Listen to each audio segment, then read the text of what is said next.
Ladies and gentlemen, welcome back to In the Zone.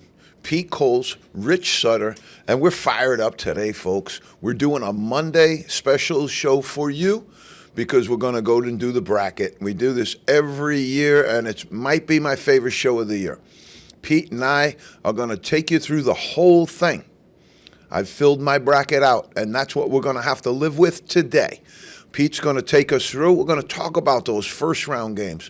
We're going to walk you through what gets eventually to the round of 32, 16, 8, and 4, all the way right up to the final. Such an exciting time of year, Pete. What do you think? Oh, this is like the most wonderful time of the year. It's the madness. It's March. Let's see, let's start off first by talking about the selection committee. All right, this is now where they kind of broke rank with their algorithm a little bit and put a little bit of a human touch in there. What I'm talking about is Miami of Ohio. But did you notice they jumped up into the top 25? Yeah. Surprisingly. They got bounced up, season. but it didn't because they got put in a play-in game in the NCAA tournament. They got put into an early round play-in game. So I think that's a little bit, of a mark on the fact that they lost. But 31-1, and they Best got record in the country, right? And they got in. We're going to talk about some of these games. We're going to start you off right now. And if we don't get to the full hour, then we don't make it all the way through. There's no problem with that. But we are going to take you all the way through the bracket today. And these are my selections. And now, before we embark in this endeavor, I have to have full disclosure, full disclaimer. I'm not very good at this. I'll not tell either. you right now. I don't know who is good at it, but I didn't spend an inordinate amount of time on this because it came out last night. I looked at it, went through it, and then I bracketed it this morning, went through it all the way through like I normally do. But I didn't come up with anything that was crazy, but there are some teams that I like here, and I think that's reflected in some of my selections. But I think you're going to also see this is a power move. The power teams are going to start to move away.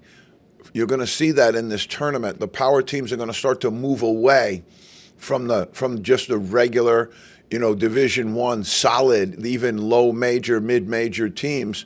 There's going to be a bigger schism, in my opinion. And Pete's got the bracket up there on the left. Let's just jump right into it because, man, this is such a great time of year. I'm pinching myself. I'm pinching myself. And Pete and I have also put in credentials to appear anywhere that the NCAA will have us. We filled out a couple of them, but we'll put it out on the air right now. We'll go anywhere you want us. We'd love to be down on the credentialed side of this thing and really, really climb inside a regional for you, tell you what's going on there. But that's going to be something new for us, and that would be something amazing as well. All right, so we're going to take you through the East region first. Then we're going to bounce around, come on back, circle in, circle out, Sweet 16, Elite 8, walk you through it that way rather than go through it in the totality of where we are. So Duke-Siena game. You've got John Shire, winners of the ACC, really, really great season. I have gone out on a limb. There's no big surprise here, but we have, myself anyway, not Pete, but in this bracket, long before I picked it, I chose Duke to be the team of the year this year and win it all. You've been saying that for weeks now. I've been on it for weeks. And I want to also tell people that I was 100% right about the UMass Miami of Ohio game. I predicted that UMass would win that game, and we happen to be correct there. All right, so Duke and Siena, tough luck for Jerry McNamara and his group out of the MAC tournament. They finished third in the regular season, and then they wound up getting hot, going all the way and knocking off Joey Gallo's Merrimack team. I just thought, that was a little bit of a slap to the MAC. You don't have to treat all of these things like a slap, but let's at least say I think the committee may have underestimated Siena's season. They have a good team. They're not going to beat Duke, but we moved Duke over. All right, so now you get to Ohio State and TCU. This is one of those margin games. This is a game that can go either way. I didn't like Ohio State even in being in the field. All right, I'm going Really? to go out and say that right now. Yeah, I didn't think Ohio State was worthy of being in the field. I think they're one of those power teams that's been on scholarship all year long, and now they come into the tournament with a ragged record, having come into the end of the season limping and blowing up games all over the place. I just didn't see it. I didn't see it. And TCU is going to be a tough out for them. So I went with TCU there, Pete. I went with TCU, and so that gives us Duke and TCU. That's Texas Christian. That's a very, very solid team. They play in a great conference. They're well tested, and they got a great coach. Jamie Dixon's intense. He's a pretty good coach. All right, St. John's and Northern Iowa. Little bit of a difficult outing here for the Patino crew because they wound up winning the Big East and they got a 5 seed. That was another one of the things with the selection committee I thought they blew. I thought that St. John's is not, in the 16 to 20 line anywhere remotely in this country. They winning the Big East, moving over UConn, winning it in significantly convincing fashion. I thought St. John's deserved a little bit more. And this Northern Iowa matchup, is this team can shoot the ball. Okay, this Northern Iowa team can really, really shoot the ball. You're going to have to stretch that defense a little bit. They're going to have to use their athleticism, but I think St. John's is going to be a little bit tested there. They'll be good, though. Now we got Kansas coming up on Cal Baptist. First time through for Cal Baptist. They're going to go home early, in my opinion, but Kansas right now, they're having some issues with, consistency of play. Is Darren Peterson going to be good for the whole tournament? Is he going to play 15 minutes a game, 20 minutes a game? That hanging over the program has been a problem all year long. Okay, I'm a little surprised that it's gone on as long as it has and to the length that it has, but that's where we're at in today's game. All right, so now you get to the next run right here. This is going to be maybe one of the best games of the first round. I'm going to call it right now. Now, a little bit of a cloud hanging over the South Florida team because their coach is being bandied about as one of the coaches that's hot this year. Everybody's talking about Rob Hodgson, and there's a lot of smoke around that program that Coach Hodgson will be going someplace else. All right, that's difficult for a team, a group of guys who've been together all year, and this team's had a little bit of tumult on the other side as well, of a different nature, but really, really solid program, doing really good stuff. But to have that stuff hanging over you, I think in this whole hiring process, I know it's social media frenzy, and I know that the media people love to get all over this stuff and predict who's getting which job and getting this job and who's the next hot guy. I think we should be able to leave the next hot guy alone until the season concludes. Stop putting his name out there everywhere that this guy's going here and he's going there. This guy's like the Division I basketball coaching version of George Washington. This guy's apparently been here and been there and slept over here and slept over there. I just don't, think it's healthy, and I think they could eliminate it. They could keep it out, pick it up at the end. It doesn't take long. You talk to the agents, get it going. You can do it quickly. Yep. But I think the fact that you're out there dragging this thing around, and some of these other programs have been guilty of this as well. Really, really just kind of doing whatever. Whenever, to whomever, and it's just not good for the game. All right, so now we go to Michigan State, North Dakota State. You got to watch anybody that comes out of North Dakota, South Dakota, because all they do up there is shoot. All they do is stay in the gym all winter long and shoot. You can't go outside. So they're in the gym in North Dakota, South Dakota. Believe me, they're shooting all day long. Michigan State, this is the type of team where they could get a little bit of a knock. I don't see it happening, and I think Michigan State can move because I think that upper bracket of Louisville and South Florida kind of fares for them as well. UCLA against UCF, Johnny Dawkins against Mick Cronin. I think Cronin's got his team hot at the right time. And boy, does he like to complain. Boy, does he love to get on there and complain about just about everything. But they got him hot, they got him healthy, and they got him ready to go. And so I think they're going to be pretty good. I think they'll beat UCF in that game right there. Now we go down to UConn and the Paladins of Furman. Bob Ritchie, very good coach. And you got Danny Hurley, coming off that tough loss to St. John's in the Garden where they lost by 20. The problem is, and the problem has been, is that they got a couple of guys on that team that are what I refer to as ghosts. All right? Because ghosts don't guard anybody. They hang around, they haunt the house, but they don't guard anybody. All right? And that's a problem for them because they got several ghosts.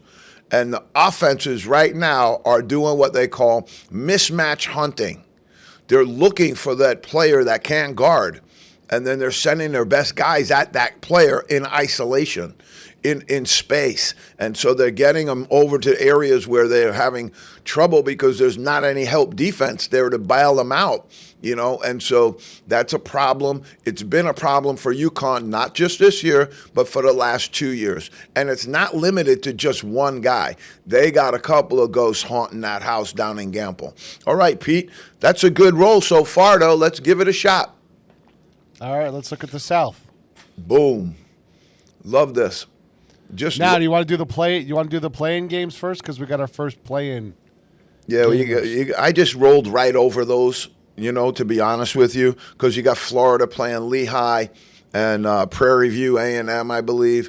You know, neither one of those teams is going anywhere. If you do the play-ins right there, I think UMBC beats Howard. Yeah. Texas and NC State, you know, that's one of those things where the committee tried to take a genuflect and say, oh, no, we're legitimate. You know, I would probably take NC State in that game right there. That's kind of a coin flip, right? Big coin flip. That's a big coin flip. And then you got Lehigh going up against Prairie View A&M. I'm going to pick Lehigh because I'm an old Patriot League guy. And then you got SMU up there against Akron. And Akron's good.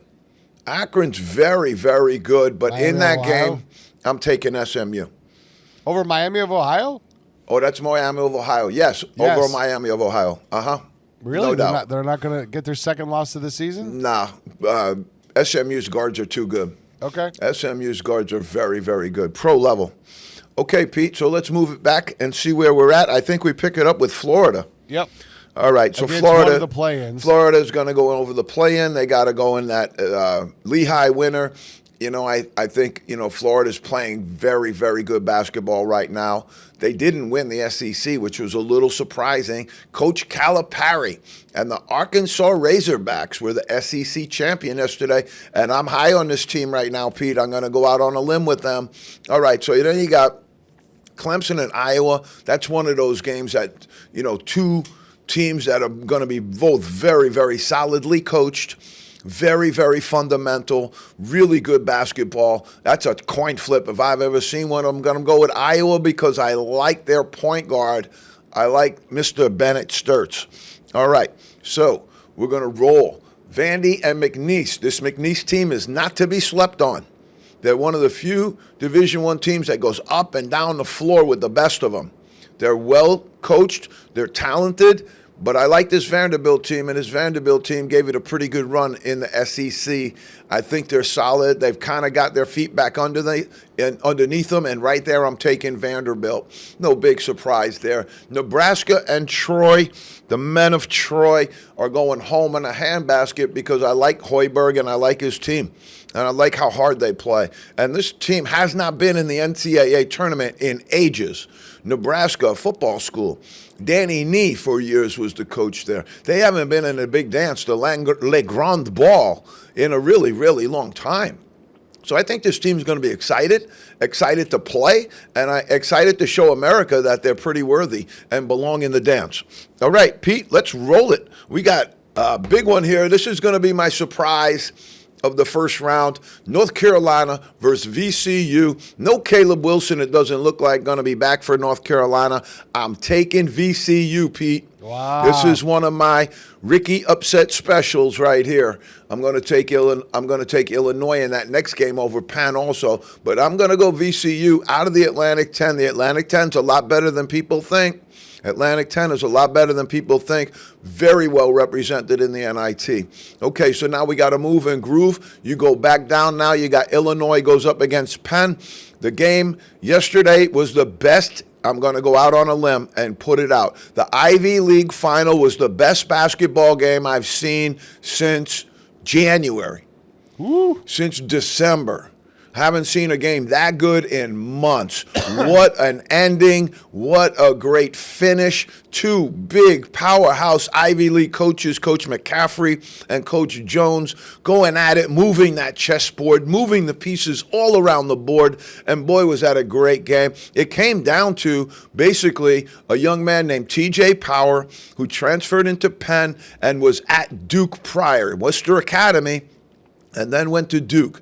And he's terrific. Dropped 40 plus and had 40-piece McNugget on them. But at the end of the game, came down. They were down 3. They got him the ball at half court, brought it down the whole right side, a little bit of a shake, took it right over the top of his opponent, the guy who was guarding him, and nailed the 3.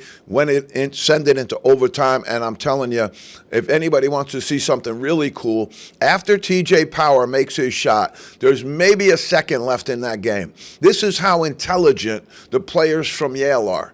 They get the ball, they throw it in, and this kid throws up a 75-footer that hits the back of the rim and almost goes in.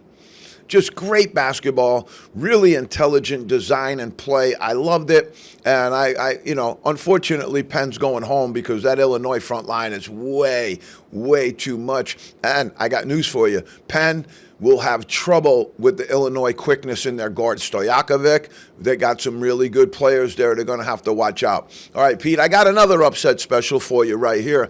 St. Mary's, Texas A&M, boom, boom, Bucky Ball against Bennett Ball. And I'm going with Texas A&M. I'm going to go into A&M right there because I just feel like their conference play has been a little bit better, and they're in a really, really, really strong conference, and it's just one of those toss-up games. You got to just go with it, and I'm just going with them right now because I think they're a little bit more athletic and got a little bit more up front than the St. Mary's team does. Houston and Idaho, right? We got our own private Idaho. The Vandals, been a long time since they've been back in the tournament. And the Houston Cougars, man, they're tough out, and they really got a loaded lineup here. This is a lineup that could go to the Final Four, folks. This is a lineup that could go deep. That Houston team is very, very good, very deep. Kingston Fleming's one of the best guards in the country. And then they had all of these guys that returned from the draft. Milos Uzan, they brought back a couple of other guys, and then you add in Krasinak, who's a freshman. They got a loaded lineup here. Emmanuel Sharp, one of the best players in the country. Prior early in the season, Joe Tugler up front. This team can go. If they went to the Final Four, it doesn't surprise us. Ooh. Okay, let's rock and roll, Pete. Now we're going to head over to Arizona against LIU. The Sharks got bit. Rod Strickland getting his team into the ground ball for the first time in a long time. LIU is there. They got one of the great home arenas. They're the Sharks. They get after it, but you're going home, Rod. You're going home. All right, Arizona's too good, too deep, too much up front, and Koa Pete is going to just be dominant on that baseline. Going to be a lot for Long Island to handle, especially when they throw the big man, 7'2" Krivas in there as well. Going to be a very, very tough out for LIU, but welcome to the dance, baby. Welcome to the dance. Villanova, Utah State. Another time, Pete, I'm going to go out on the limb with a saw right behind me, and I'm sawing myself off on this limb. Villanova's had a great year, but I'm going Utah State here, Pete. I'm going to pick Utah State Aggies here, and I really, really think that they just are one of these teams every year that they're like VCU. No matter who coaches them, no matter what's going on, they're winning. The next thing that's happening is they're moving their coach up to that next job, springboard job. They've been great at that. So Utah State over Villanova, I'm really, really excited to watch that game, but I think Utah State's got more. I think they got a little more. Great credit to Coach Willard getting into the dance, in his first year. The move from Maryland over to Villanova, it's paying dividends, and they're going to be back. They're going to be back in this Big East thing. They're going to really, really tighten up that race between St. John's, Connecticut. You'll throw Villanova in there. You got to, this is where you got to get the other, Patino was talking about this the other day.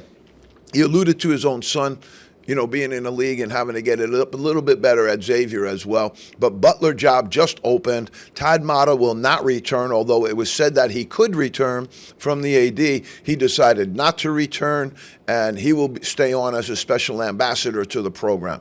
But this is where the Big East needs to rise. Those are the teams that need to come up to meet that St. John's level. That means you better have $10 million in your bag also. Right, yeah. Okay? That's what that means. Okay, Wisconsin, High Point, this is going to be a really good game. I don't think people know how good High Point really, really is. I think this is their second time in a row back in the dance, and that can really matter when you get a little experience in a previous year. You get to see the landscape, you get to see where you fit in, and then go up against, but you got a really, really tough opponent there in Wisconsin. Blackwell, one of the best guards in the country, very, very well coached by Greg Gard. I think that's a tough out for High Point. There they go, Pete. Arkansas, they're going up against Hawaii. Not an easy out for them. Hawaii plays good defense, and Hawaii will stretch your defense as well. They'll really, really stretch that floor well. But this is what I've been saying about Arkansas all along. They have 5 NBA draft picks on that team right now. Right now. Acuff, Thomas, Brazil, Richmond, and the big kid went inside. They've got 5. They might have 6. I didn't mention DJ Wagner. This team is loaded top to bottom. Loaded. You're going to see them make a move here, and that's what I'm predicting. They're SEC champs. That's huge. That means they're playing good ball at the right time. All right, but can Calipari kind of shake that boogaloo that's been on him lately, because he got bounced? He got bounced a couple of times really, really early. Yeah. All right, Pete, so now we got to go. We're at BYU, right? Correct. And they get in, and they have a play-in game, right? They're going to get into NC State and Texas winter. Didn't help them, really. A.J. DeBonsa is going to have his hands full with whoever gets over on that side. It's really going to be a tough game. It's going to be Texas, Sean Miller, really, really good coach, or it's going to go the other way, and neither one of those is an easy out. NC State is very talented, and Will Wade, has the LSU background. This is a solid bracket right here. Very, very solid bracket. Gonzaga, they got Kennesaw State. Going to run right over Kennesaw State. They're playing good basketball. 3 losses all year long. Just a very, very good team. Well coached, and they're ready to make a move, I think. I think this is a team you got to keep an eye on. All right, now we go to Miami, Missouri. This is a coin flip, Pete. It's a flipper. Miami, Florida. Oh, Miami, Florida, and Missouri. This is Miami, Florida from the ACC, and Missouri. I really love this Missouri team, but not enough to like them more than Miami, because this Miami team's got a great backcourt. Malik Renaud, Trey Donaldson, they've been better than people think all year long. They have been in almost every single game. Got nicked up a little bit towards the end there, but I think this team's really, really solid, and I like the way they play. They play with great energy. All right, here we go down at the bottom, Pete. You got Purdue going up against Queens. First time for Queens to get in. I believe this is a team that elevated from the Division II ranks up to Division I, now getting into the Grand Ball for the first time. I got Purdue moving on there as well. That Purdue-Miami matchup's going to be really, really good. Okay, Pete, now we got to go to the other way. Okay, we're done there. We got to go into the Michigan area, right? There you go. Okay, so Michigan is getting a play-in game. Howard and UMBC. UMBC is the team that, loaded up and gave Virginia the first 16-1 loss. The seeding, the 16th seed, beat a 1, first time ever. And so Michigan's coming into that with UMBC. I think UMBC makes it through that first game, but that'll be determined, all right? But I really, really like this Michigan team, and I think they're going to be able to sail right here pretty early. Then you got the next one, which is Georgia and St. Louis. St. Louis team has not been playing well. GW had them down by 21 points. They were able to come back in the ACC tournament, but then lost the very next night. I just don't see this team operating on all cylinders, and it's also one of the things where their coach has been talked about for months now about being the next guy. So I'm going with Georgia there. I'm going with Mike White, Georgia team. Texas Tech and Akron. This is a tough matchup for Texas Tech out. Good news is they're going to get Christian Anderson back. And Christian Anderson is the guy who's responsible for creating the most points in a game for any player in the country. Texas Tech without Toppin, and without Anderson, they've been really, really, really flying without their two best players. I'm really excited to see them get them back, but that could be an upset there. I took Texas Tech, but keep an eye on John Groce's Akron team. The MAC is very, very good, just like the A-10, capable. All right, Alabama against Speedy Claxton. Great to see Speedy represented in the big dance, and now it's, Hofstra is back as well. They've had a great, great storied history there in basketball. Alabama is going to be tough.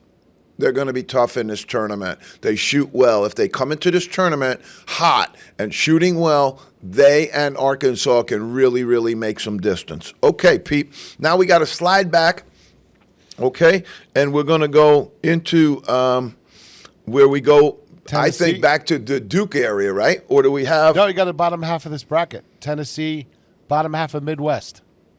Okay.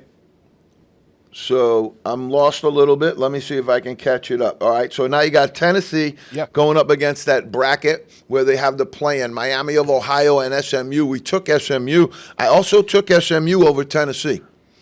Really? I took SMU over Tennessee. Virginia and Wright State, I took Virginia. I like this Virginia team. They're well coached, and they're doing very, very well. Had an amazing season. All right, then you get into Kentucky and Santa Clara. NCAA committee didn't treat Kentucky like a blue blood. They did not. This Santa Clara team is tough. If you remember, they're one of the first guys to reach into the G League and grab a guy mid-semester. So they're going very serious about it. Their coach, Herb Sendek, has also been talked about quite a bit with some of the East Coast action that's been happening here, most notably the Providence job. Okay, then you got Iowa State and Tennessee State. I think that's going to, it's a pretty good shot for Iowa State there. They might get a Kentucky matchup in that second round, but this team's very good. Team's very good. Momchilovic's got to get going. Tamin Lipsey's got to be the guy. He's got to be the guy that drives it. All right, Pete. Okay, let's you missed swing. Virginia, Wright State. All right. No, we didn't. I took Virginia. Oh, you did? Okay. I didn't hear a lot about that. Usually you're talking away about something, and I pick up little tidbits for my bracket because I haven't done mine yet. It's Coach Odom at Virginia. I love them. Really solid team. Finished third in the ACC. I think they're going to be solid. All right, so now we swing back. All right? So you got to take me back to the East, Pete. All right.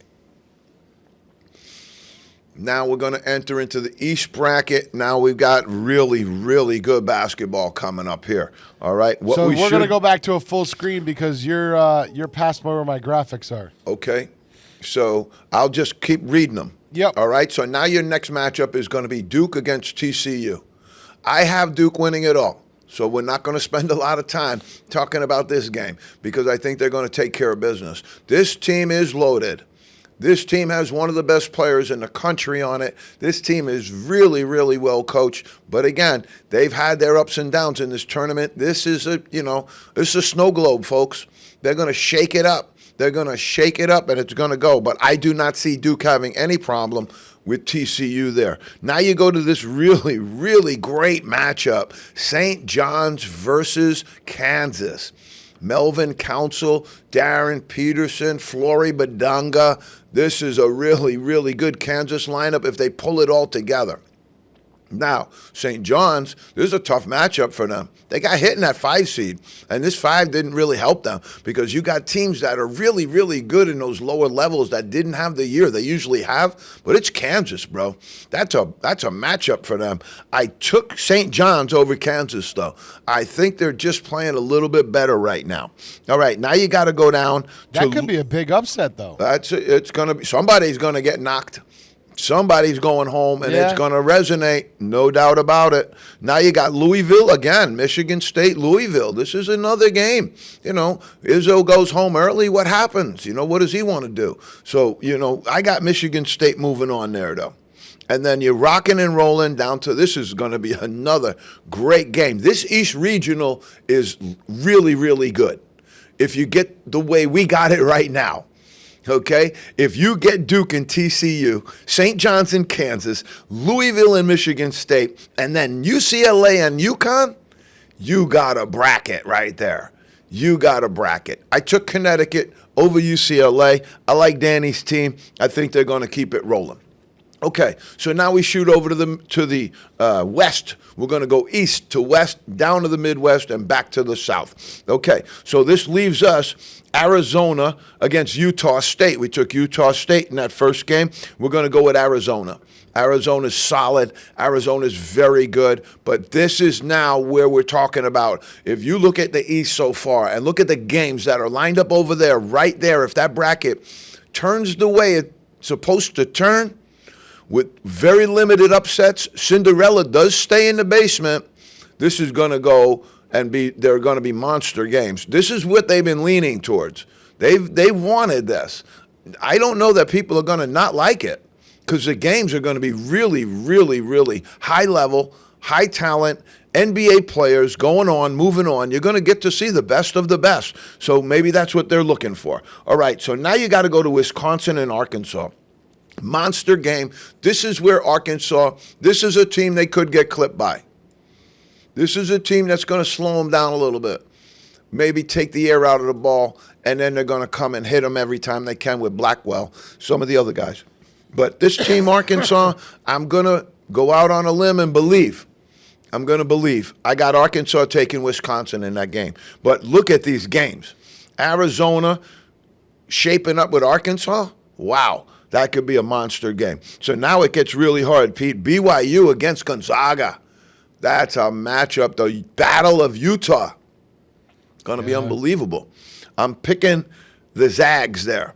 I like this BYU team, but Richie Saunders going out on injury really, really hurt them. But Robert Hunter, DeBonta, they've got the big guy inside. They're going to be okay. They're going to be okay. If they can get past that game, they got a shot.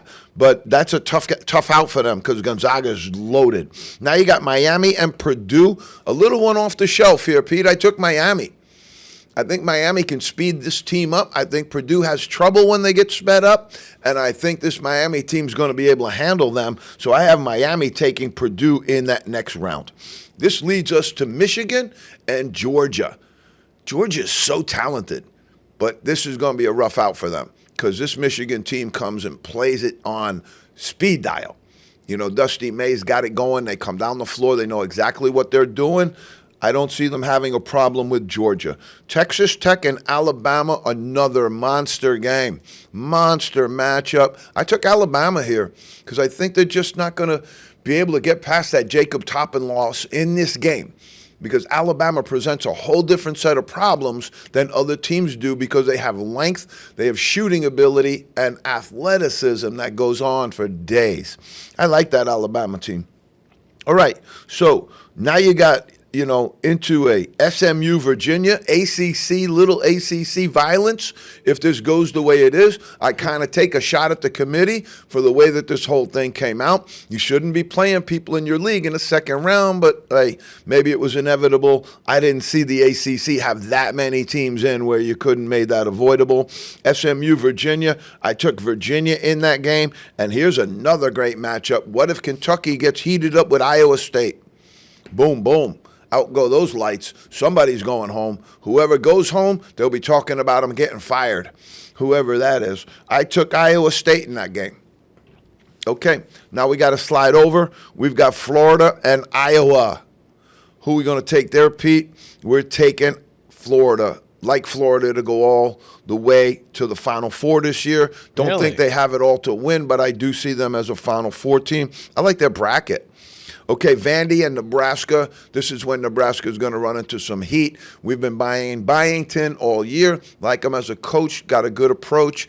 We're going to bring it, and we're going to pick Vanderbilt in that game because we saw their number on the NIL. Boy, they should win. Tell you that. They're well funded. VCU, I picked on a surprise up against Illinois. Time to go home. Illinois will beat them. Illinois is too big, too much up front. But VCU is very well coached, very, very fundamental. I just don't think that they're going to have enough to handle all of what Illinois has. Buckyball goes in to meet Houston. That's where they get to go home. Houston will handle Texas A&M. All right. So we're cooked. All the way up now, you got at least into the Elite Eight now, right? Mm-hmm. That where you have me, Pete? Yep. So I'm going right back to the East. Great matchup. Can you imagine if this goes down, but you've got Duke going up against St. John's? No, I'm in the Sweet 16. I'm in the Sweet 16. I knew I was a little early. Yeah, because you just did the round of 32. That's right. I'm trying to keep. This is the bracket show is always the dizzyingest show for me. I got to figure out a way for you to get you a tablet and a telestrator, so you can write your picks in as we go. Well, here's what I say to the people: follow along with an empty bracket. Right.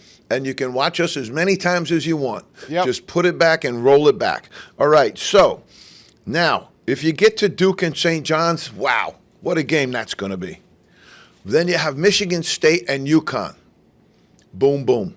All right. Unluckily for St. John's, they're going to have to go up against Duke. Yeah, I think that's going to, if they get by Kansas. That's true. If they get by Kansas, which is, that's a type of team that can give them a lot of problems. I took Duke over St. John's, no surprise there. Another Sweet 16 game, Michigan State against Connecticut. What a game. What a game. I took Connecticut there. I like Connecticut, and that would push them further in this tournament. If that happens and occurs, then St. John's, who was the Big East winner. Keep an eye on that one, folks. Florida and Vanderbilt, what a game.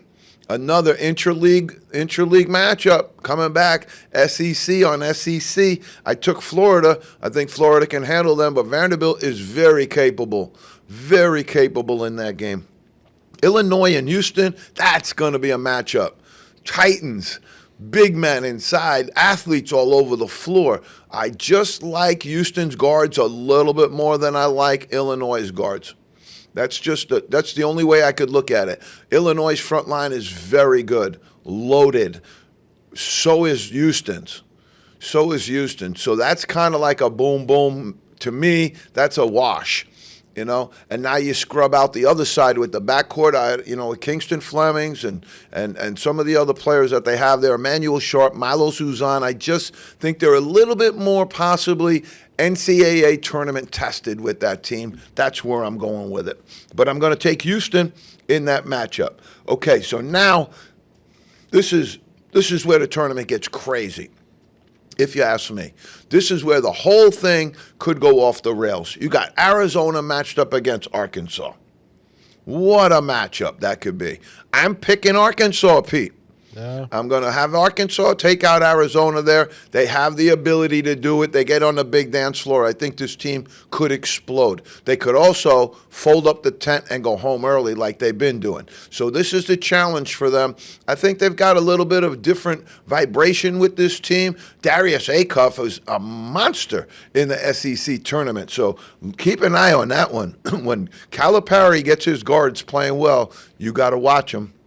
All right, so now that brings Gonzaga to Miami. Another great game. I see Gonzaga going by them. And Gonzaga getting a shot at the Elite Eight. I think they're that good. Now you got Michigan against Alabama. Wow, this was a tough one to pick because this is the type of team that could, with their length, give Michigan some problems. And if Alabama comes out and starts shooting that three ball like they can, they can put Michigan back on their heels a little bit. They certainly have the athletes to run with Michigan. That's where you got to match them up. But I'm going with Michigan in that game right there. Virginia against Iowa State. I took Iowa State begrudgingly. I love this Virginia team. They're so well coached, so fundamental. But this Iowa State team's got a little bit more. They got a little bit more than Virginia does right now. Okay, Pete, so now we got to go over to Florida. We're done there. So we're going to go back up to the Eastern Conference, over to the eastern side of the house, which sets us up with Duke and UConn. Unbelievable. Winner of that game goes to the Final Four. You imagine the heat that's going to go on that game if that shows up. That's two of the best programs that have been going in the last 5 years. That's probably your 1 and 2. Throw Houston in there, but both of these teams have had massive success. UConn went out last year, but only losing after a really, really tight game with Florida. Yep. So their tournament performance under Coach Hurley in the last 3 years is first class, all-star. So you got to give that a look, but I'm going with Duke over UConn there. All right, I think this Duke team is loaded and ready to take on this challenge. They kind of blew it last year. The thing that has a problem for Duke is these guys don't know that they blew it last year because it's a whole new team, whole new roster. All the Duke guys from last year, they're gone. They just put up a whole new roster. Every single year they're capable of doing that, but it's, it's one of those things where you don't build up that tournament-tested knowledge with your team knowing, hey, man, we got bumped out too early last year. We blew a 9-point lead with 6 minutes to go. We got to correct that. We got to make it better if we're going to win it all. That's what their standard is at Duke. Win it all. It's an unbelievable standard, but it's set with Coach Krzyzewski, and Coach Shire has handled that mantle well. He's about it. He's all about winning, all about having his team well prepared, having his team be fundamental. They have some of the best offensive sets in the country that they run. No surprise. All right, so now you got to go to Florida, who I picked over Vanderbilt, and they're going to match up with Houston. Imagine that game. You go, tell me you got Duke and UConn to go to the Final Four. Then you're going to have a Florida-Houston matchup to see who goes to the Final Four. Right now, Florida's playing a little bit better. Their front line is the best in the country with Condon, Ruben Chinule. They're just really, really, really good.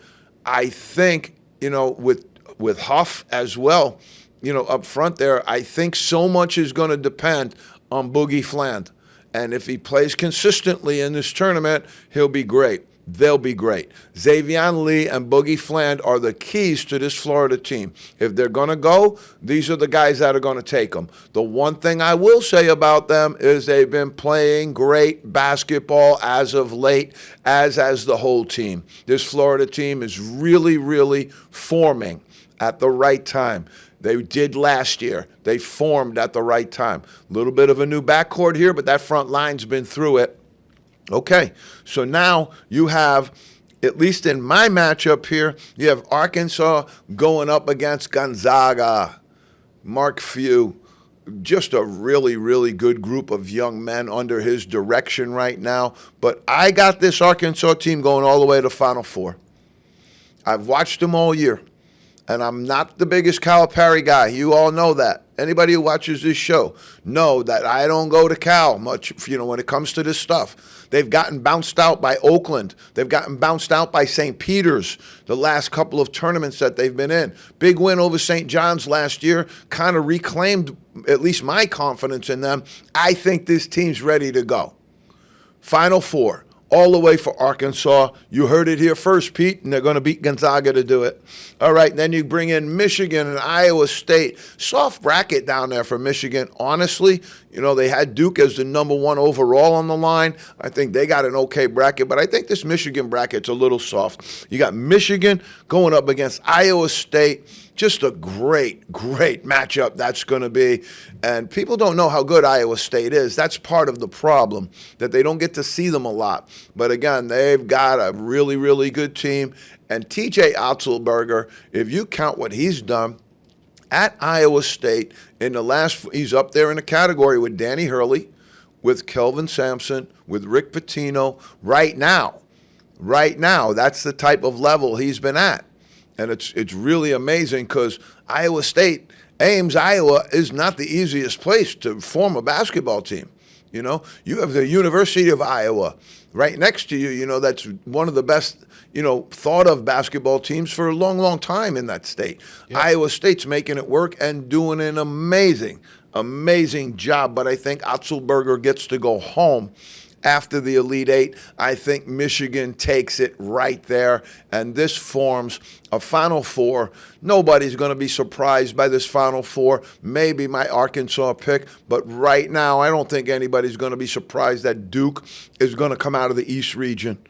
They're going to be the best team in that East region, and I think they're going to come out of it easy. Do they have some slip-ups there? Could they get hit by Kansas? Sure. Can they get hit by UConn? Sure. Anything can happen, but I have them matched up against Florida in the first round of the Final Four. Pete and I are going to be there.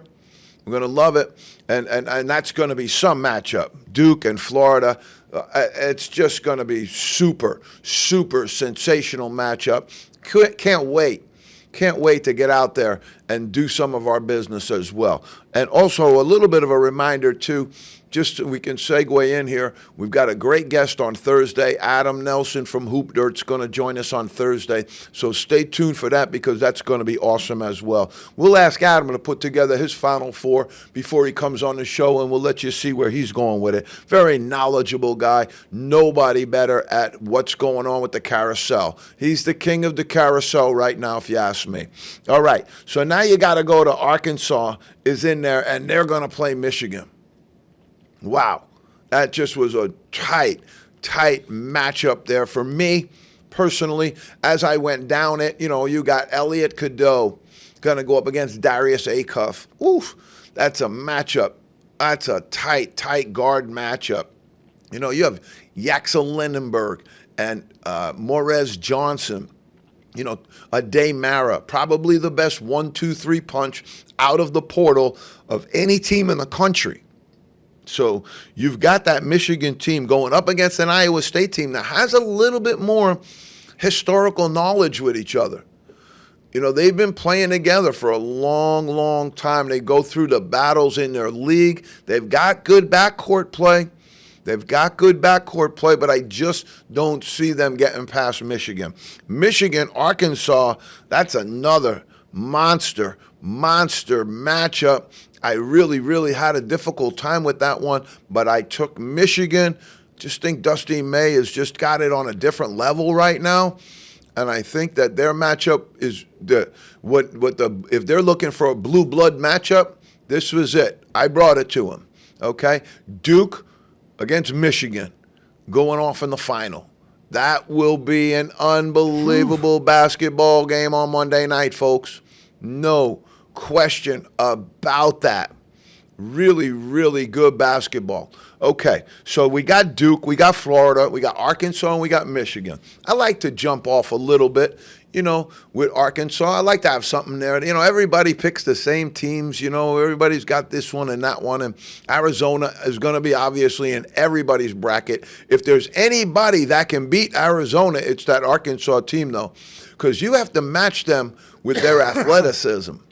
You have to match them at the rim. And one of the only teams that's going to be able to match that Arizona team at the rim is Arkansas. And that's one of those games I'm really looking forward to. Okay, so we've got some NIT business that we'll deal with during the week in our Thursday show. We'll take care of Adam in the first segment of the show, and then we'll handle the NIT business. We've got the GW Revs made the NIT. Dayton out of the A-10 made the NIT. Some really good teams in there. I was happy to see the NIT select Navy. And one of the concerns for me, and it's, I think it could be a symptom, of what's going on a little bit, but there were a lot of teams that turned the NIT down. There were a lot of teams that turned the NIT down. And what looms behind the NIT is the crown, where there's $1 million payout if you win it. Yeah, it's true. They got that big money tournament. And so is the NIT going to have to step up their game, with 32 teams? Are they going to have to step up their game and really do something more in terms of making it more attractive? But I don't ever see them getting to the point of $1 million. No. I just don't see it. Okay, let's just go. We got 10 minutes, Pete, right? 10 or so? Yep. All right. They're playing at the Hinkle Fieldhouse, too. Yeah. And Cambridge. So the NIT is going to be in Indianapolis this year, too. NIT's in there as well. They're at Hinkle for the semifinals, and they're in another place for the finals, or Cambridge Fieldhouse. Yeah, Cambridge. Yeah, but they're playing around the Division II, Division III games in the same two locations. So those buildings are going to be hopping 24/7 nearly. I think it's nice to get the 2s and the 3s in there. Give them a shot. But everybody's playing there this year. Yeah, I like it. I would have liked to seen them keep the NIT out of it a little bit. So they have a little bit more autonomy. That's what I'm saying. Like, why are you putting? You're basically telling the Division I teams. Yeah, you're no different than Division II, Division III.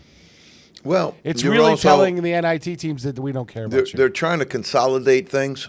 I get that as well.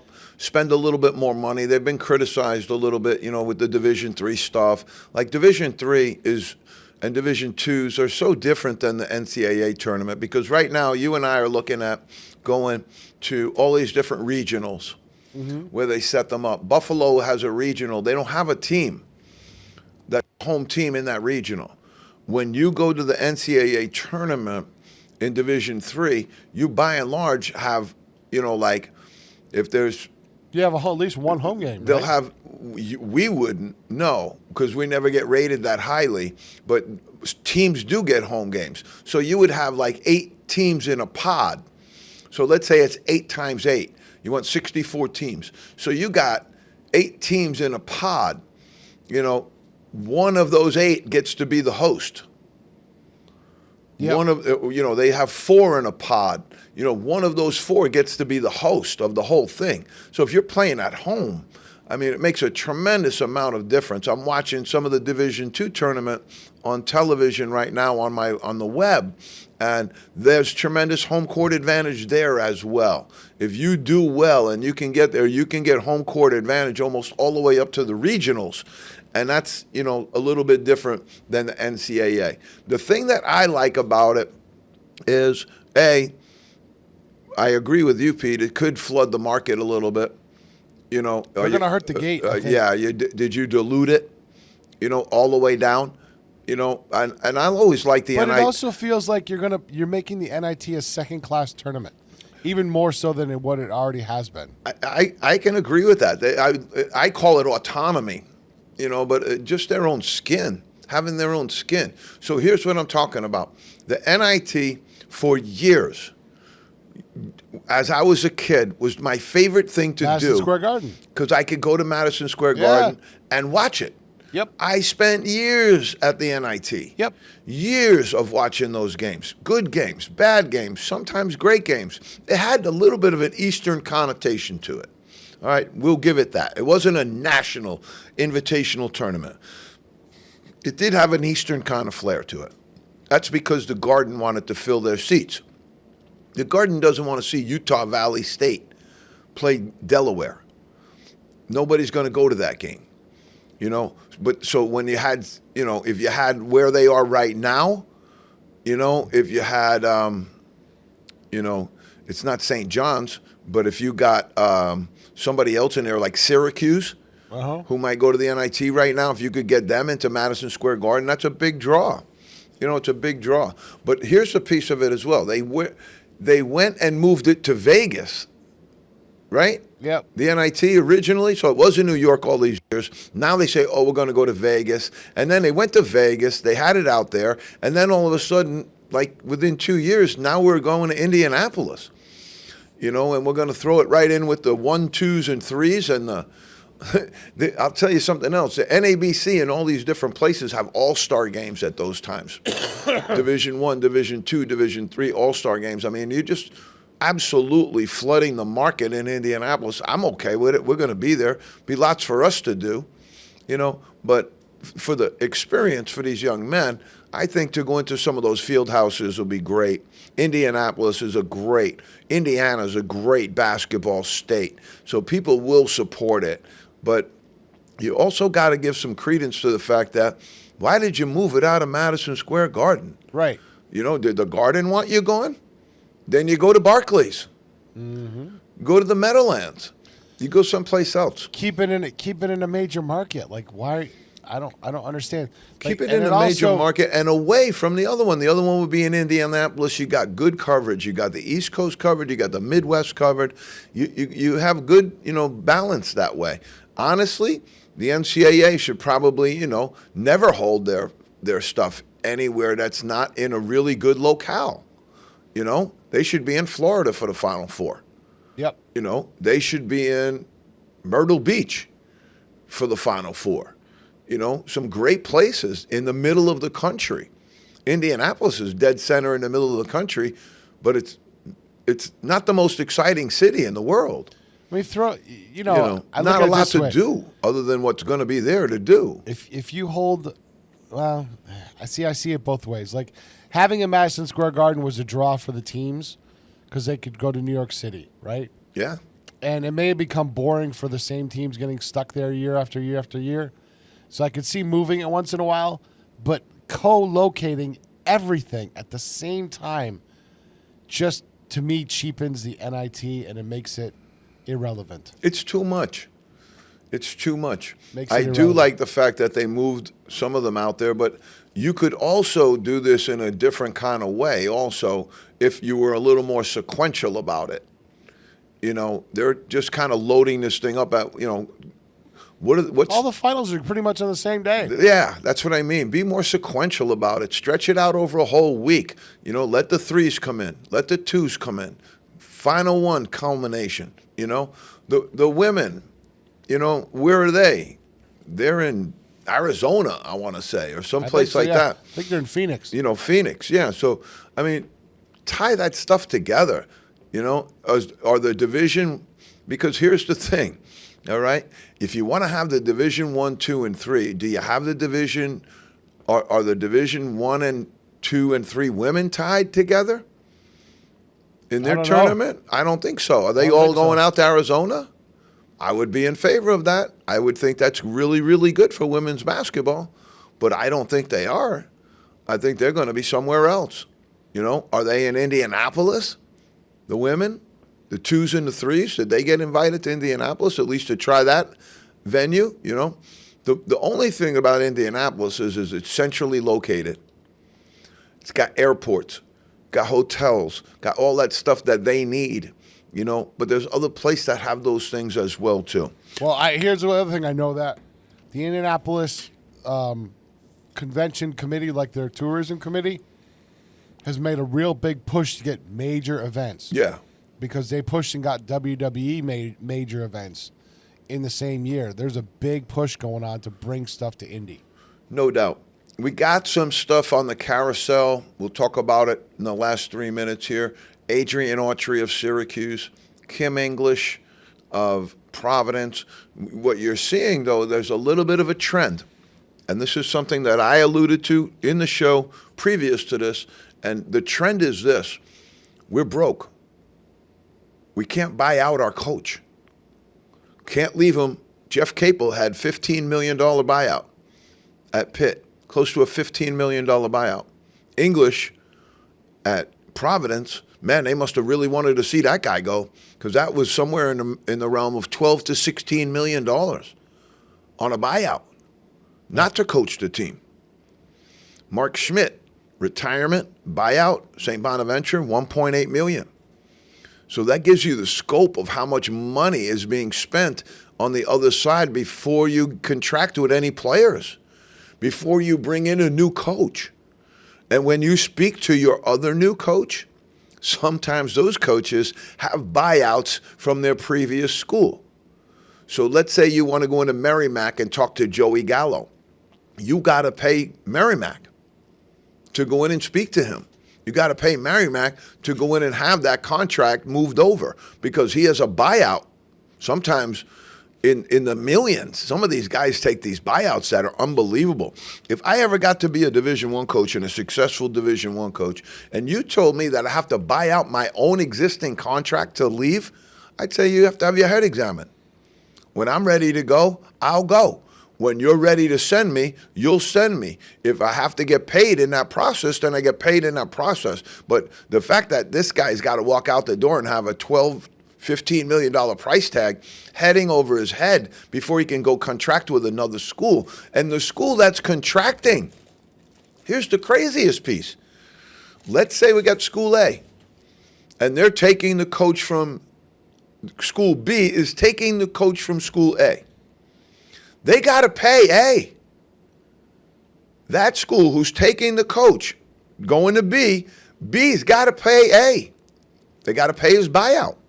What is it? 10 million? 15 million? What'd you pay your old coach on the way through? So if you take Providence and you say, we just paid this thing out, some people said 12. Some people said 16. Some people said 20. Let's take 12 and 16, tie it up together, and call it 14. Okay, you're paying him 14. Now your new coach that you got to go hire right now, you have to buy out of his existing contract. I'm telling you what's going to happen right now. You're into the $30 million range. These coaches are going to negotiate secretly with their new school, shoot off their mouth in the old school, get canned, and then get hired. Get out of the contract. It seems like that's the way to go now, because even if you get canned, you still get paid out. The only thing that these schools can do is start to fire for cause. But then they won't have to pay the other school. If say, let's just say Merrimack, blows away their coach, right? Yep. He gets hired by a Division I school. That Division I school now doesn't have to pay Merrimack because they fired the coach. True. Right? It's true. I guess. I don't think that's going to stop Merrimack from suing anybody. Well, true, but I don't think they're going to win because they fired him. Yeah. This is where we're at. Well, they also fired him to get around the fact that there was contractual obligation on him. Right. So got to be careful with that. You got to fire him for cause. Yeah. And that's sticky because if you fire him for cause, you better have the cause.